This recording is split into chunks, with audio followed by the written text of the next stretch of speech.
Olá pessoal, hoje vamos falar um pouco sobre a biblioteca D3, que é uma abreviatura de Data Driven Documents. O que significa isso? Significa que os objetos manipulados por essa biblioteca são diretamente linkados aos dados que a gente fornece na forma de arrays. Então, em vez de ficar fazendo loops e manipulando individualmente cada um desses valores, a gente fornece o array inteiro. E esse array pode também, de forma dinâmica, ir se modificando, e a biblioteca vai tratar cada ponto independentemente. Por exemplo, se for uma tabela, ele vai atualizar a tabela toda de uma vez. Se for uma plotagem, vários tipos de plots diferentes, ou um gráfico diferente, ela vai, gráfico de barra, gráfico de ponto, de linha, scatter plot, círculos diferentes, entendeu? Empilhados ou não empilhados. Então, o que é que ela vai fazer? Ela vai atualizar esses dados com pouca manipulação. A gente não precisa ser explícito a cada modificação de cada ponto desses.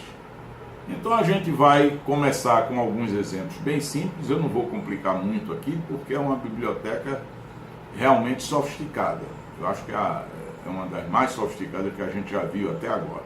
E funciona de uma forma declarativa, ou funcional, se a gente preferir assim, certo? Não de uma forma imperativa, onde a gente vai dizendo cada ponto como é que se deve ser modificado. Então, inicialmente, vamos ver, dar uma visualizada, para a gente ter uma ideia geral, na página, na web page dessa biblioteca. Então, está aqui um vídeo com a página dela. A gente vai ver alguns exemplos. Aí um exemplo de um gráfico em forma de sunbars, né, em círculo solar, né? Aqui um gráfico baseado em figuras do Escher, que vocês vão achar interessante. Vejam que ela é animada, né? Aqui uma outra figura, vamos ver uma aqui. Pronto, essa aqui que vai vindo as transições de várias cores aí, para a gente ver num gráfico de cores como acontece. E um exemplo diferente aqui, deixa eu ver. Então, esse daqui, que é a ocorrência Le Miserable. Bom, isso é só para ilustrar rapidamente. Ela é amplamente documentada, a gente pode ver aqui. Eu não vou ver toda a documentação dela, é muito extensa, tem muitas funções. Quem já usou jQuery vai se lembrar que o jQuery trabalha também com essas seleções. Então o D3 trabalha com seleções. Vamos ver um exemplo, um código nosso, para a gente ter uma comparação razoável. Está aqui o início de uma página. Estou incluindo na linha 6 o D3 JavaScript. Eu baixei para ficar mais rápido ele comigo, certo? E também porque ele aí está não minificado, então é melhor para a gente desenvolver, certo? Mas vocês podem usar um CDN ou podem usar a versão minificada, se precisarem, né? Então H1 é teste, é só um título. Data Driven Documents, para se lembrar o que significa o D3, é um D de cada abreviatura dessa, né? D de Data, D de Driven, D de Documents. Então, D ao cubo, certo? Então, está aqui na linha 11 uma lista não numerada vazia, não tem nenhum LI aí internamente. E está aqui na linha 12 um SVG com uma altura de 120, a largura de 500, que é um background para reconhecer ele, para ele não ficar branco, senão a gente não sabe onde é que ele começa, onde é que ele termina. Bom, minha página só tem isso, uma coisa quase vazia, não é uma lista vazia, é um SVG vazio. Então vamos lá, vamos ao nosso script. Primeiramente, vamos usar o D3 para preencher essa lista não numerada. Então eu criei um array com 3 números, 2, 5, 8, e quero colocar 3 itens com esses valores, certo? Então, vamos lá, na linha 17, eu estou pegando esses par números, né? Estou criando a variável P, que é uma variável criada pelo D3, é um objeto, select o L, e dentro do select, eu estou dando select all LI. Ora, não tem nenhum LI no momento, então vai voltar uma seleção vazia de itens tipo LI. Essa seleção vazia é importante, porque eu vou popular ela. Aqui, logo adiante, na linha 18, eu disse, associe a esses itens, esse array de dados par num, que é o número 258, associa aí com esse data. E o ponto enter é uma função que vai iterar para cada valor não existente, ele vai executar múltiplas vezes tudo que segue daí em diante. Então, tudo que segue daí em diante, ele vai chamar com o valor 2, depois com o valor 5, depois com o valor 8. Ou seja, eu vou criar 3 itens. Então, vamos ver. Bom, eu não vou dar os detalhes de como funciona, como é implementado esse enter. Acreditem que ele funciona assim, certo? Uma vez associado o data, associou os dados à coleção que a gente tem de itens do DOM, dos elementos do DOM, ele associando, o enter vai chamar para cada elemento não existente, veja bem, esse não existente, ele vai chamar uma vez tudo que segue ali na cadeia de calls, né? Então o append vai appendar um LI, esse LI eu vou transformar ele dizendo o texto aí vou entrar uma função que retorna o texto desse elemento. É uma função dado o elemento que eu quero retornar item mais esse valor D. Ou seja, vai ficar item 2, item 5, item 8, são os textos desses 3 elementos. A gente vai ver logo adiante como isso vai ficar na tela, isso depois de renderizar. Então, vamos ver o segundo exemplo. O segundo exemplo é com um plot, ou seja, eu vou usar aquele SVG que eu coloquei lá na minha página. Então, o dataset é uma coleção de pares, de pontos, né? Pontos x, y, 15 e 20 é o primeiro ponto, 480 é o x, 90 é o y do segundo ponto, na linha 26, e assim por diante, são 10 pontos, certo? Então, esse W e H é só para ter uma referência à largura e à altura do elemento SVG, certo? Então, SVG, select, D3 select o SVG, ou seja, vai devolver o elemento SVG. Alternativamente, eu poderia usar o código que está entre a linha 33 e 36 e já criar o SVG, certo? Não ter nada e selecionaria o body, que é o corpo do HTML, né? A página toda, selecionaria e apendaria, né? O SVG, o elemento, criando esse elemento, e mudava os atributos dele, largura e altura para tanto e tanto, com esse W e esse H. No caso, eu peguei já criado, fica mais simples da gente raciocinar. Os dois funcionam igualzinho. Pode comentar essa linha 38, que eu estou fazendo aqui, descomentar a linha 33 a 36, vai ficar funcionando da mesma maneira.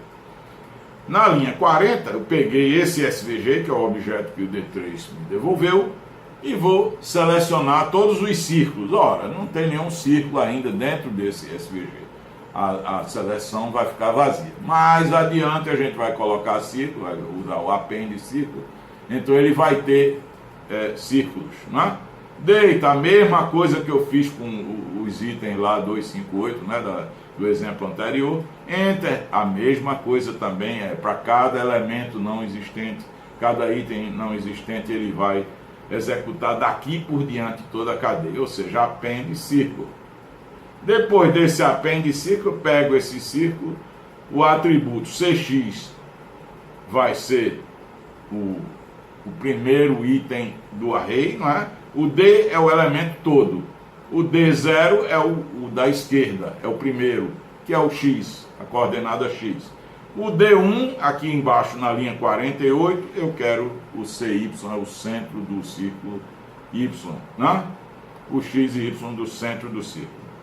Eu poderia colocar um raio fixo, todos os círculos iguais, na linha 51 seria o caso. Mas eu não quero, eu quero que ele seja variável. Então na linha 52 a 54, eu estou fazendo ele variável. Qual vai ser a variação dele? Qual vai ser o valor dele? Eu estou colocando 120 menos o y. Ou seja, se o y for 0, ele vai ter raiz quadrada de 120. Se o y for próximo de 120, ele vai ser um pontinho quase zero, invisível. Certo? Então, os pontos dependem do valor do y. Começam grandes e vão diminuindo à medida que o y cresce. Terminado esse script, vamos ver como a página ficou. Bom, gente, está aqui nossa página. Vejam as 3 primeiras linhas, depois dos títulos, né? Teste com D3, Data Driven Documents. Então tem aqui a minha lista não numerada, item 2, item 5, item 8, como a gente estava explicando. E aqui abaixo, se vocês não se lembram, voltem lá, assistam o vídeo novamente até entender o que é que eu estou me referindo. E aqui abaixo está o nosso gráfico. À medida que o y vai crescendo, o tamanho do raio do círculo vai diminuindo. Certo? Não é fixo.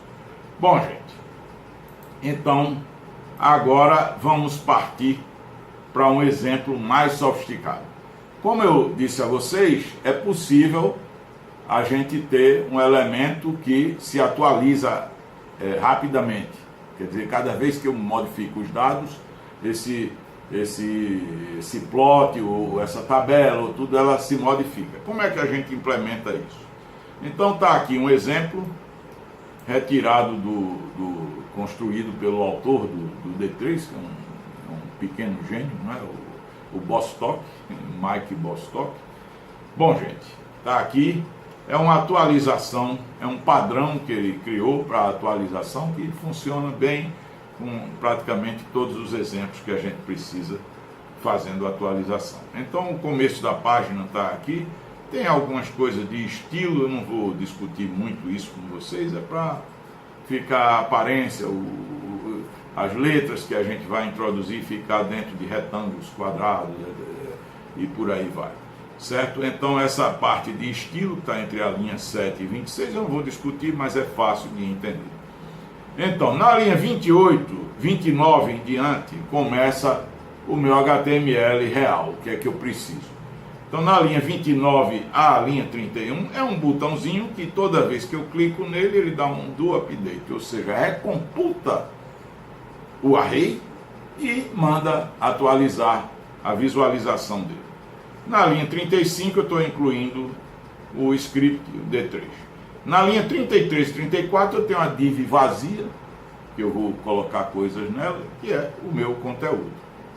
Certo? Então vamos ao restante da listagem. Está aqui, todo o script praticamente está nesse resto de listagem. Então as letras, eu botei o alfabeto todo, maiúsculo, de A a Z, na linha 37. A função do update, o que é que ela faz? Ela pega uma letra aleatória, quer dizer, um limite aleatório para essas letras, de 0 a 26, de 1 a 26, né? Na verdade é sua, então vai ser de 0 a 26. Peguei isso aí, é um número aleatório. Então, criei um splice, myData, na linha 41, é um splice, quer dizer, um pedaço daquele alfabeto, que é uma string. Quando eu dei um split com vazio, ela vai voltar um array de todas as letras. Então, esse slice vai voltar um pedaço daquela listagem, até o valor randômico que eu obtive. Ou seja, o myData é variável de A a Z. Ele pode ser de A a J, de A a L, de A a Q, etc. Ou de A a Z completo. Bom, então isso aqui não faz nada, só mudar o array. Na linha 42, aí tem a função mágica que é update myData, um novo valor para o array. Vamos ver como é que essa update funciona. Essa update recebe data, como é o myData, que é o valor que eu quero atual, né? Pega ele, seleciona o conteúdo, seleciona todas as divs, não tem nenhuma div no início, né? Depois vai ter, coloca o data, que é coisa que a gente já fez, certo? Isso aqui vai associar os div com o valor do data, que é variável, pode ter qualquer tamanho, certo? Isso eu guardei, esse objeto eu guardei na letra U. Então a U, enter, o mesmo padrão que a gente fez, quer dizer, cada elemento de U que não existia, ele vai fazer aqui. Append uma div nova, certo? Esse merge faz outra mágicazinha aí. Algumas letras já existirão, quer dizer, alguns elementos desses eu já coloquei antes. Então esse merge vai juntar os que já foram colocados, adicionando na minha seleção aqui. Senão eu vou atualizar só os que não tem ainda, só os novos. Eu quero atualizar também os que já existiam. Aí vou colocar como texto dele o valor que eu estou recebendo, não é, do data lá, né? Entendido? Agora, na linha 57, às vezes eu vou ficar com mais elementos do que existia. Então, na linha 57, essa função exit é o contrário do enter. Ela devolve todos os elementos que não existem mais no nosso array. Então, eu vou remover esses elementos. Na primeira vez, na linha 60, eu dou um do update. Daí por diante, quando clicar no botão, executo do update de novo. Vamos ver como isso funciona na prática. Um videozinho, outro vídeo, né? Então, tá aqui o vídeo. Cada vez que eu pressiono o botão, ele volta com uma sequência aleatória diferente de letras, né? Todas as letras em ordem alfabética, do jeito que está lá, mas cortando em algum valor. Bom, gente, era isso que eu queria mostrar para vocês. Aí nas listagens, na descrição do vídeo, no YouTube, vocês vão encontrar alguns livros que eu escrevi e que eu gostaria que vocês me prestigiassem disponibilizando, comprando, né, esses livros, tá? E se gostaram do vídeo, por gentileza, me deem um like. Não se esqueçam de se inscrever no nosso canal. E até uma próxima apresentação. Muito obrigado.